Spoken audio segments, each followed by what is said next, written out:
ناظرین گرامی، جیسا کہ ہم سب جانتے ہیں، مری میں برفانی طوفان کے باعث لوگ اپنی گاڑیوں میں سروائیو نہ کر سکے اور اپنی قیمتی جانوں سے ہاتھ دھو بیٹھے۔ تو اس ویڈیو میں آپ کو بتاؤں گا کہ اس طرح کے حالات میں اگر آپ برف کے طوفان میں پھنس جائیں تو کس طریقے سے اپنی گاڑی کے اندر سروائیو کر سکتے ہیں۔ مری کے دل دہلا دینے والے واقعے کے بعد اس سوال کا ذہن میں آنا کہ کار میں برف باری کے طوفان سے کیسے بچا جا سکتا ہے، کوئی غیر مناسب بات نہیں۔ سب سے پہلے کسی بھی ایسے برفانی علاقے میں جانے سے پہلے ڈرائیونگ کی ممکنہ خطرناک حالت کے لیے تیاری رہنی چاہیے، جس کے 5 باتیں انتہائی اہم ہیں۔ نمبر 1، اپنے خطرے کی سطح کو جاننا، یعنی کہ آپ کہاں اور کس جگہ پر جا رہے ہیں۔ نمبر 2، اپنی گاڑی کو اچھی طرح سروس میں رکھیں۔ نمبر 3، آپ کے پاس کافی مقدار میں فیول ہونا چاہیے تاکہ ایسے حالات میں آپ کو پریشانی کا سامنا نہ کرنا پڑے۔ نمبر 4، گرم رہنے کے لیے آپ کے پاس مناسب اشیاء کا ہونا ضروری ہے۔ نمبر 5، مناسب غذا اپنے ساتھ رکھیں، جیسے خشک میوہ جات وغیرہ جن میں ہائی پروٹین ہوتا ہے۔ برف باری میں پھنسے رہنے سے بچنے کے لیے اپنی پوری کوشش کرنا کیسے ممکن ہے۔ نمبر 1، موسم دیکھیں اور اس کا اچھے سے جائزہ لیں۔ نمبر 2، اپنی گاڑی کے ایگزاسٹ پائپ سے برف کو ہٹا دیں، کیونکہ اس پائپ کے بند ہو جانے سے گاڑی میں بننے والی زہریلی گیس آپ کے لیے جان لیوا ہو سکتی ہے۔ نمبر 3، اپنی گاڑی اور اس کے آس پاس سے برف کو ہٹا دیں۔ ایسا کرنے سے آپ کی گاڑی کو ضروری اسپیس ملے گا اور مکمل طور پر برف کے بیچ جام نہیں ہوگی اور بوقت ضرورت آپ اس میں سے بآسانی نکل سکیں گے۔ برف باری کی ایسی طوفانی صورتحال میں سمجھداری سے اپنی پناہ گاہ کا استعمال کیسے کر سکتے ہیں۔ نمبر 1، اپنی گاڑی کو مت چھوڑیں۔ اگر آپ کے ارد گرد برف بہت زیادہ ہے، انسان کا اس میں چلنا ناممکن ہے اور آپ کو راستے کا کوئی اندازہ نہیں ہے، تو گاڑی کے اندر رہنا ہی مناسب فیصلہ ہوگا۔ نمبر 2، فوری طور پر اپنے سیل فون سے حکام کو مطلع کریں اور اپنی آواز میں شدید ایمرجنسی کا اظہار کریں۔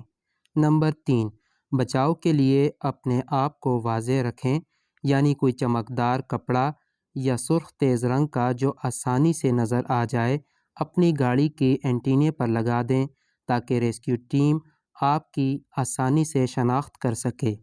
نمبر 4، ایگزاسٹ پائپ کو باقاعدگی سے وقفے سے صاف کرتے رہیں، کیونکہ اس صورت میں آپ کی زندگی کا انحصار اسی پر کرتا ہے، تاکہ گاڑی میں آکسیجن برقرار رہے اور کاربن مونو آکسائڈ کی زیادتی سے آپ کی جان جا سکتی ہے۔ اس لیے اگر آپ گاڑی کے اندر موجود ہیں تو اس پائپ کو صاف کرنا انتہائی ضروری ہے۔ نمبر 5، گاڑی میں موجود ہیٹر کا استعمال کفایت شعاری سے کریں۔ ایسی صورت میں گاڑی کے شیشے کو ہلکا سا نیچے کر دیا جائے اور مسلسل ہیٹر کا استعمال نہ کیا جائے۔ اس کے زیادہ استعمال سے دم گھٹنے سے آپ کی جان جا سکتی ہے۔ نمبر 6، اپنے پاس موجود ہر چیز کا استعمال سمجھداری سے کریں اور بھکلاہٹ کا شکار نہ ہوں۔ ٹھنڈ کی شدت سے بچنے کے لیے ضروری ہے کہ ایک دوسرے کے جسم سے حرارت حاصل کریں۔ ایسا کرنے سے انسانی ٹمپریچر کی وجہ سے سردی کی شدت میں کمی واقع ہوگی۔ اپنے جسم کو حرکت میں رکھیں، ایسا کرنے میں حرارت برقرار رہے گی اور جسم میں خون کی روانگی متاثر نہیں ہوگی۔ برف باری کے طوفان میں اگر آپ 16 گھنٹوں سے زیادہ پھنس جاتے ہیں اور گاڑی سے باہر نکلنے کے مواقع آپ کے لیے بند ہو جاتے ہیں تو ایسی صورتحال میں ریسکیو ٹیم کے آنے تک خود کو زندہ رکھنے کے لیے پانی اور خوراک کی ضرورت کو سمجھنا انتہائی ضروری ہے۔ نمبر 1، کھانے اور پانی کی فراہمی کے لیے ایسی صورتحال میں ایک دوسرے کی مدد کریں۔ نمبر 2، پانی نہ ہونے کی صورت میں برف کو پگھلا کر پانی بنائیں۔ نمبر 3، اگر آپ کے پاس پانی موجود ہے تو اسے مناسب طریقے سے ذخیرہ کریں۔ نمبر 4، کھانے پینے کی اشیاء کو بوقت ضرورت استعمال کریں۔ اتنا ہی کھائیں جتنا آپ کو مناسب توانائی فراہم کر سکے۔ نمبر 5، برف باری کے علاقے میں کھانے کی اشیاء میں خشک میوہ جات اپنے ہمراہ ضرور رکھیں تاکہ ایسی صورتحال میں آپ کو ہائی پروٹین مل سکے۔ برف باری کے طوفان میں گاڑی میں پھنس گئے ہیں تو ضروری ہے ایسی صورتحال میں نیند سے گریز کرنا چاہیے۔ ایک دوسرے سے باتیں کرتی رہنی چاہیے جن کے موضوع پر امید اور خوش مزاج ہوں تاکہ خاموش رہ کر نا امیدی آپ کے ذہن میں خوف طاری نہ کرے، اور خود کو بچانے کے لیے حوصلہ مندانہ انداز میں ہر ممکن کوشش کریں کیونکہ حرکت میں ہی برکت ہے۔